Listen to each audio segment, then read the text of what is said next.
우리 모두 자리에서 일어나셔서 로마서 8장 말씀 함께 나누도록 하겠습니다.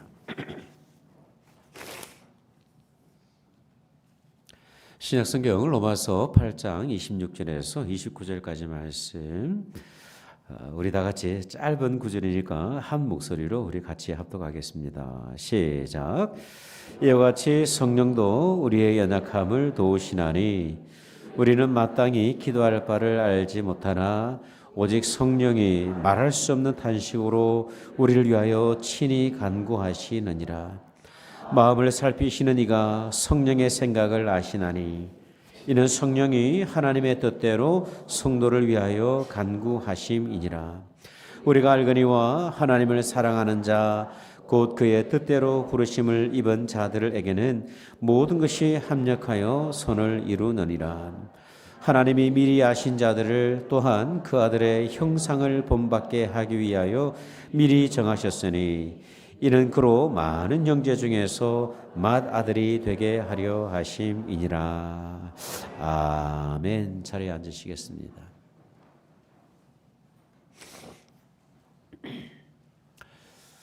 지붕에 구멍이 나 있는 집이 있었습니다. 그 집에는 아들 3명이 있었는데요. 이 구멍 뚫린 방에 자면서 아이들이 종종 그 구멍을 통해서 밤하늘을 볼 수 있었습니다. 어떤 날은 은하수가 보이기도 했고 어떤 날은 깜깜한 어둠이 가득하기도 했어요.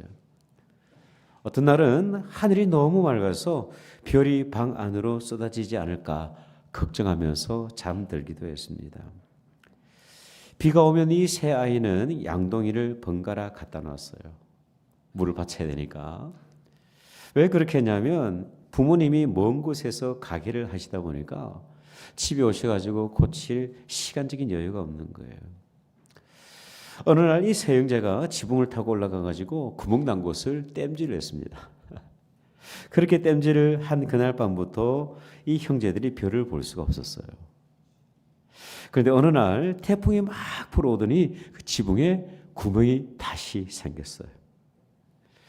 이 형제들은 비바람에 무서워서 떨었지만 비가 그치고 날이 다시 개자 이 밤하늘의 별을 다시 볼 수 있게 되었습니다. 이 이야기는 일본에서 있었던 실제 사연인데요. 이 세 형제가 훗날 참 다양한 직업을 가지게 됐는데 어떤 직업을 가지게 됐냐면 한 사람은 시인이 되었고 한 사람은 문학 교수가 되었고 그리고 막내 아들은 어린이 철학 전문가가 되었다고 합니다. 여러분, 고난과 고통은 우리에게 환영받지 못하는 주제입니다. 가급적이면 피하고 싶은 주제예요. 우리는 고난의 유익이 무엇인지 말씀을 통해서 배웠기 때문에 그 고난에 어떤 의미가 담겨 있는지 잘 알고 있어요. 실제 우리의 그 삶을 통해서도 그 고난의 유익을 경험하기도 합니다만은 그럼에도 불구하고 고난은 피하고 싶은 주제인 것이 사실이에요. 근데 여러분, 이러한 고난은요, 저와 여러분의 삶을 통해서 늘 찾아옵니다. 특별히 하나님을 신실하게 섬기고 따르고자 하는 우리들에게는 이 고난은요, 필연적으로 찾아오게 되어 있어요. 지난주 우리가 나누었던 말씀처럼 이 하나님 나라의 상속자로 살아가는 우리는 하나님과 더불어서 영광을 받을 뿐만 아니라 주님과 더불어서 고난을 받을 때도 있는 것이죠. 그렇다면 여러분, 우리 인생에 찾아오는 이 고난을 우리는 어떻게 대해야 할까요? 하나님을 알지 못하는 세상 사람들은 어떤 자세로 이 고난을 대하냐면 이 또한 지나가리라 그렇게 버티면서 수동적으로 보낼 때가 있죠. 여러분, 하나님께서는 우리로 하여금 이 고난을 넉넉히 이기는 힘을 주셨어요. 오늘 아침에는 그 고난을 이기는 힘이 무엇인지 하나님의 말씀을 통해서 한번 묵상해 보기를 원합니다. 첫 번째, 우리가 이 고난을 이길 수 있는 이유는 뭐냐면 성령 하나님께서 함께 하시기 때문입니다. 여러분, 고난의 시간을 통과할 때 우리는 참 무척 고독합니다. 외롭습니다. 홀로 남겨진 듯 그런 느낌들이 들 때가 있어요. 때로는 이웃이 와서 이렇게 위로하기도 하고 친구들이 와서 위로하기도 하지만 그럼에도 불구하고 궁극적인 힘과 위로가 되지를 못해요. 그런데 여러분, 우리가 이런 고난의 터널을 지나가게 될 때 우리와 함께 하시는 분이 계십니다. 이어지는 26절의 말씀을 한번 보시죠. 이와 같이 성령도 우리의 연약함을 도우시나니 우리는 마땅히 기도할 바를 알지 못하나 오직 성령이 말할 수 없는 탄식으로 우리를 위하여 친히 간구하시느니라. 여러분, 고난이 우리 삶 가운데 찾아오면요, 생각이 정지가 되어버립니다. 믿음도 때로는 정지될 때가 있어요. 심지어 무엇을 위해서 기도해야 될지 막막할 때가 있지 않습니까? 그런데 여러분, 성령 하나님께서 우리와 함께 하십니다. 그리고 기도할 바를 알지 못하는 우리를 위해서 말할 수 없는 탄식으로 중보 기도하십니다. 여기서 탄식이라는 내적인 신음소리를 의미를 하고 있어요. 우리가 고난 중에서 방황하고 정말 어찌할 바를 모를 때 성령 하나님께서는요, 저와 여러분을 위해서 탄식하시면서 신음소리를 내시면서 기도하시는 거예요. 여러분, 우리 교회는 중보기도팀이 있어요. 성도님들이 언제든지 기도가 필요를 할 때 요청을 하면 아침이든 점심이 됐든 저녁이 되었든 늘 기도하시는 분들이 계세요. 많은 분들이 그 기도를 통해서 중보기도팀을 통해서 큰 위로를 얻는다, 그렇게 말씀을 하고 있어요. 근데 여러분, 이런 기도 외에, 성도들의 기도 외에 우리에게는 성령 하나님의 중보하시는 기도가 있습니다. 고난 가운데 정말 어찌할 바를 모르는 그때에 우리의 눈으로 볼 수 없지만 성령 하나님께서는요, 탄식하며 기도하고 계시는 거예요. 여러분, 우리가 즐겨 부르는 찬양 가운데 이런 찬양이 있지 않습니까? 당신이 지쳐서 기도할 수 없고 눈물이 빗물처럼 흘러내릴 때 주님은 아시네, 당신의 약함을 사랑으로 돌봐주시네.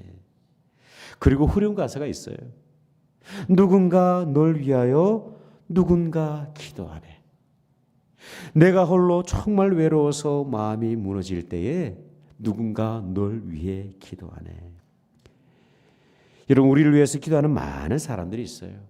배우자들이 기도하고 가족들이 기도합니다. 친구들도 기도하고요, 부모님들도 기도하고 목회자들도 기도하죠. 근데 여러분, 우리를 위해서 눈물과 탄식으로 기도하시는 성령 하나님이 계십니다. 언젠가 제가 주기철 목사님의 아드님이신 주광조 장로님의 간증을 들었던 적이 있는데, 이 신사참배를 거부하시던 목사님이 순교 당하시기 전에 마지막으로 감옥에서 풀려나실 때가 있었다고 해요. 사실 이것은 일본 경찰의 시험이었다고 하는데요, 이 정도 고난이면 좀 포기하지 않을까, 달라졌겠지 하는 그런 기대가 있었던 거예요. 근데 이 주기철 목사님이 죽을 몸이 돼가지고 돌아온 교회에서 이 목사님께서 성도들과 그 교회 모든 분들과 함께 기도 제목을 나누셨다고 합니다. 그 기도 제목이 5가지인데요. 죽음의 권세를 이기게 하옵소서. 장기간의 고난을 견디게 하여 주시옵소서. 나의 노모와 처자와 나의 사랑하는 교우들을 주님께서 돌봐 주시옵소서. 의에 살고 의에 죽게 하옵소서. 그리고 5번째 기도가 뭐냐면 내 영혼을 주님께 부탁하나이다. 이 설교를 마치고 다시 일본 군에게 끌려갔고요. 그리고 교회로 다시 돌아오지 못하고 순교하셨어요. 근데 여러분, 이 모든 과정을 지켜보시던 이 아드님 주광조 장로님이 그 아버지 목사님의 순교를 보면서 이런 간증을 하신 게 있어요. 아들의 입장에서 볼 때 우리 아버지는 그렇게 초인적인 분이 아니었습니다. 그렇게 강한 분도 아니었습니다. 아버님의 마음은 약하셨고 두려워하셨고 정이 참 많은 분이셨습니다. 그런데 그 길을 갈 수 있었던 이유는 어머니의 기도, 교우들의 기도, 무엇보다도 하나님이 도와주신 것입니다. 성령의 도우심이 아니었다면 아버지는 그 길을 갈 수 없었을 것입니다. 여러분, 고난은요, 우리의 힘으로 통과할 수 있는 그런 주제가 아니에요. 만약 그것이 가능했다고 한다면 하나님께서는 이 고난을 우리 삶의 여정 가운데 허용하지 않으셨을 것입니다. 하지만 우리는 이 고난을 넉넉히 이길 수 있는데요. 그 이유는 뭐냐면 성령 하나님께서 우리와 함께 하시기 때문에 그래요. 그 성령 하나님께서 우리를 위해서 이 아침에도 중보기도 하시기 때문입니다. 두 번째, 우리가 이 고난을 이길 수 있는 또 다른 이유가 있는데 그것은 뭐냐면 우리는 그 고난의 결과를 너무나도 잘 알고 있기 때문에 그래요. 여러분, 고난을 즐거워하면서 기다리고 있는 사람은 아무도 없어요. 왜 그럴까요? 제가 말씀을 준비하던 가운데 곰곰이 한번 생각을 해보니까 아마도 우리 안에 그 고난의 결과에 대한 불확실성 때문이 아닐까 생각이 되어집니다. 이 고난의 길 끝에 실패와 절망과 죽음과 그 좌절을 우리가 생각하고 있기 때문에 그래요. 근데 여러분, 하나님의 자녀인 저와 여러분은 고난이 궁극적으로 가져올 그 결과를 이미 알고 있어요. 그 결과가 무엇일까요? 우리 다 같이 28절의 말씀 한번 다 같이 읽어보기를 원합니다. 시작. 우리가 알거니와 하나님을 사랑하는 자 곧 그의 뜻대로 부르심을 입은 자들에게는 모든 것이 합력하여 선을 이루느니라. 여러분, 우리는 하나님께서 선택하신 백성이에요. 믿으십니까? 에베소서의 말씀에 따르면요, 창세 전에 하나님께서 말씀으로 이 세상을 만드시기 전에 이미 저와 여러분을 하나님의 자녀로 선택하셨다, 그렇게 말씀을 하고 있어요. 또한 하나님을 떠나 이 죄인의 길에 있던 우리를 위해서 독생자를 십자가에 내어주심으로 말미암아 우리를 구원해 주셨다, 그렇게 말씀을 하고 있어요. 이런 우리에게 오늘 본문은요, 어떻게 선언하냐면 하나님의 뜻 가운데 부르심을 모든 사람들이 모든 것이 합력하여 선을 이룬다, 그렇게 말씀을 합니다. 여러분, 여기서 모든 것은요, 즐거운 일이 될 수도 있고 행복한 일이 될 수도 있고 슬픈 일이 될 수도 있고 고통스러운 일이 될 수도 있고요, 눈물 쏙 빼는 일이 될 수도 있어요. 우리의 실패와 우리의 실수도 될 수가 있어요. 근데 여러분, 이런 모든 상황, 우리가 전혀 예상치 못했던 그 모든 일들을 통해서 하나님께서 어떻게 말씀하시냐면 합력하여 선을 이루신다 말씀하고 계시는 거예요. 저는 이 표현을요, 제 어느 나름대로 이렇게 해석을 했는데 어떻게 해석을 했냐면 고난은 손해볼 것이 없다. 여러분, 우리에게 고난과 고통으로 느껴지는 문제를 할지라도 하나님께서는요, 합력하여서 선을 이루시는 거예요. 여기서 우리 성경 본문을 보면 합력이라는 단어가 무척 좀 특별한 단어입니다. 수네르게오라는 단어를 사용을 했는데 이 단어의 의미가 뭐냐면 우리가 옷을 만들 때 그 천을 짜는 사람들이 날줄과 시줄로 엮여서 직조한다는 그런 뜻을 가지고 있어요. 우리가 옷을 이렇게 현미경으로 쫙 들여다보면 날줄과 씨줄들이 있어요. 그죠? 네. 그런 날줄과 씨줄들이 쭉 연합해서 하나가 되어서 조각조들이 연합해서 이 옷이 되는 것처럼 하나님께서는 모든 상황과 그런 조건들을 통하여서 합력하여서 선을 이루신다, 그렇게 말씀을 하고 있어요. 여러분, 하나님께서는 우리가 경험하는 이 고난의 조각조각들을 연결하셔서 아름다운 옷을 만들고 계십니다. 이것이 고난의 결과예요. 이러한 고난의 결과를 우리가 알고 있다고 한다면, 그 고난의 결과를 확신하고 있다고 한다면 우리가 이 고난을 넉넉히 이길 수 있지 않겠습니까? 욥은요, 이렇게 고백을 하고 있어요. 그러나 내가 가는 길을 그가 아시나니 그가 나를 단련하신 후에는 내가 정금같이 되어 나오리라. 여러분, 시각장애인으로서 백악관에서 일을 했던 강영우 박사라는 분을 아실 거예요. 이분은 14살이 되던 해에 축구를 하다가 이 친구가 찬 공에 맞아가지고 이 시력을 잃게 되었어요. 여러분, 14살이라는 나이에 시력을 잃었다는 것을 한번 상상해 보십시오. 그 이후의 삶이 얼마나 불편했겠습니까? 그럼에도 불구하고 이분은 자신의 삶을 피곤하거나 원망하지 않습니다. 오히려 열심히 노력한 결과로 시각장애인 최초로 피츠버그 대학에서 교육학 박사학위를 받아요. 그 학위를 받은 난 이후에 부시 행정부에서 일을 하게 되는데요. 세월이 흘러서 70이 다 되어가는 어느 날에 이분이 췌장암 판정을 받게 됩니다. 췌장암으로 인해서 돌아가시던 2012년에 이분이 남기신 유언과도 같은 편지가 있는데요. 그 편지가 참 유명합니다. 그 내용을 보면 이런 내용이 담겨져 있어요. 저의 실명을 통해서 하나님은 제가 상상조차 할 수도 없는 역사들을 이루어내셨습니다. 전쟁에 휩쓸고 폐허가 된 그 나라에서 어린 시절을 보내고 두 눈도 부모도 누나도 잃은 고아가 지금의 이 자리에서 있을 수 있는 것은 하나님의 인도하심 덕분입니다.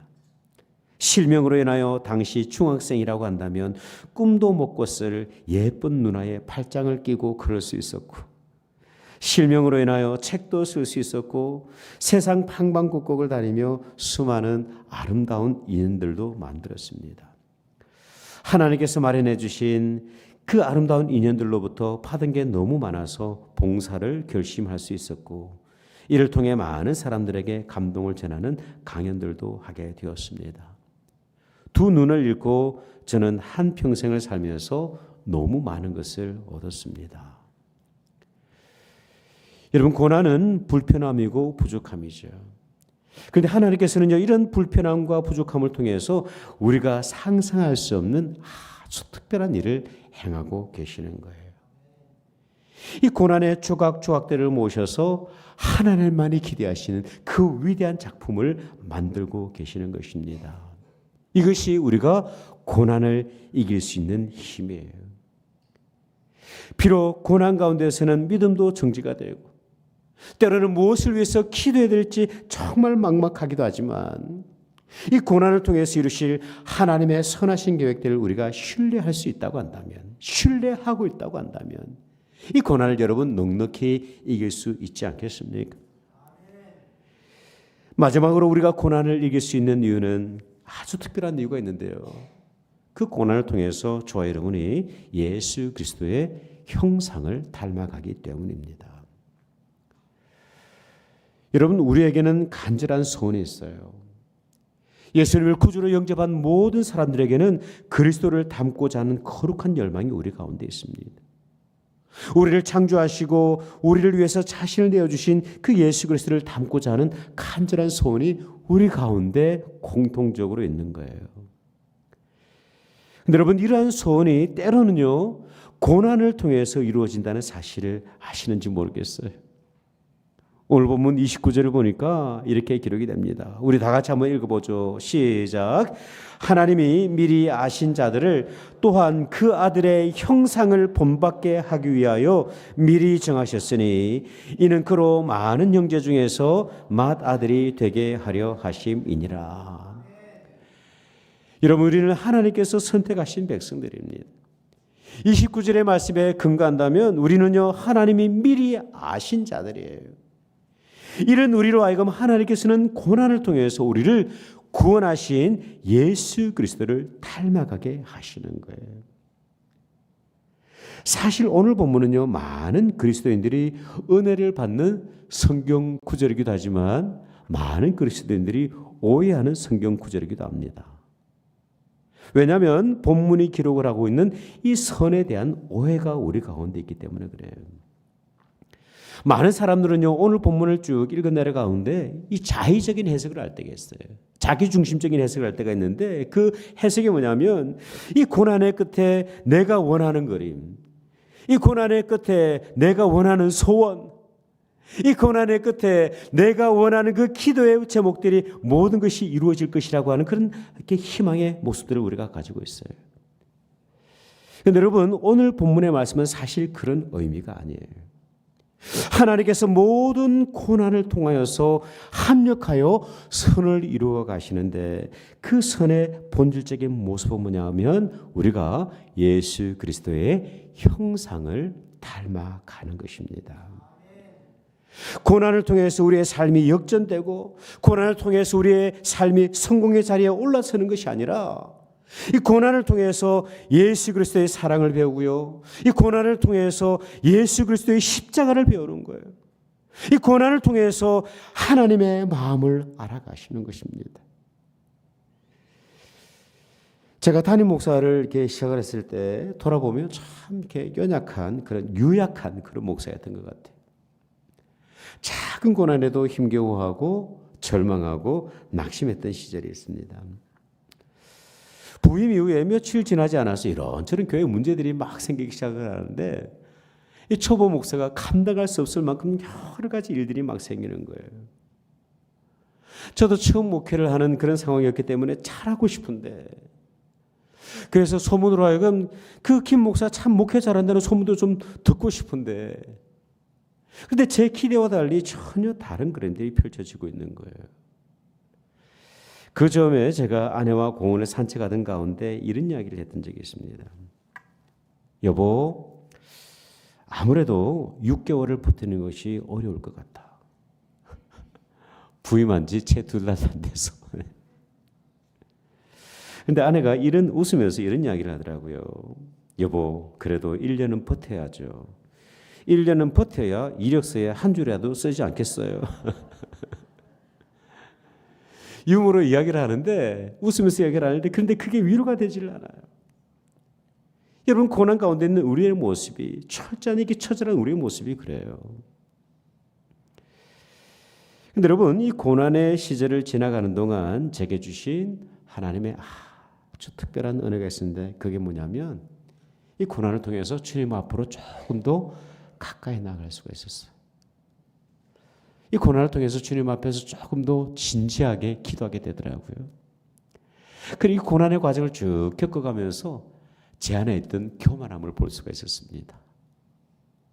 하나님을 의지하지 않고 지금까지 받아왔던 그 칭찬, 그런 경험들을 통해서 내가 목회를 잘할 수 있을 것이라고 하는 막연한 그런 생각들이 가지고 있었던 거예요. 그 고난의 시절을 쭉 통과하면서 제가 주님 앞에서 겸손하는 그런 은혜가 있었어요. 그리고 무엇보다도 예수님께서 지고 가셨던 그 십자가의 무게가 어떠한가를 알 수가 있었어요. 돌아보면 고난이 제게 큰 유익이 되었습니다. 만약에 이런 고난이 없었다고 한다면 여전히 철부지 목사의 모습으로 있을지도 모르겠어요. 네. 여러분 우리는 고난을 통해서 예수님을 닮아갑니다. 예수님의 마음을 알아가고요. 예수님의 눈물을 발견하게 돼요. 그리고 무엇보다도 예수님의 십자가를 경험하게 되는 것입니다. 이러한 축복이 고난 속에 담겨 있음을 우리가 믿는다고 한다면 때때로 찾아오는 그 고난도 예수의 이름으로 넉넉히 승리하지 않겠습니까? 오늘 이 아침 우리 가운데 이 고난의 시간을 보내는 분이 분명히 계실 거예요.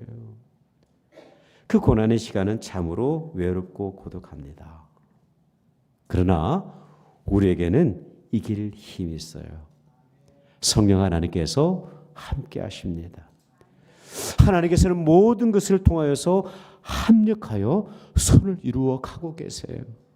그리고 그 무엇보다도 이 고난을 통하여서 저와 여러분이 우리를 구원하신 예수 그리스도를 하나하나 닮아가고 있는 것이죠. 고난 중에 기도가 중단이 되어지고 고독함을 느끼고 미래를 통한 어떤 그런 깊은 두려움이 있는 분들이 계시다고 한다면 오늘 이 하나님의 말씀이 그 고난을 넉넉히 이기는 힘과 능력 되시기를 주님의 이름으로 축원드립니다. 기도하겠습니다.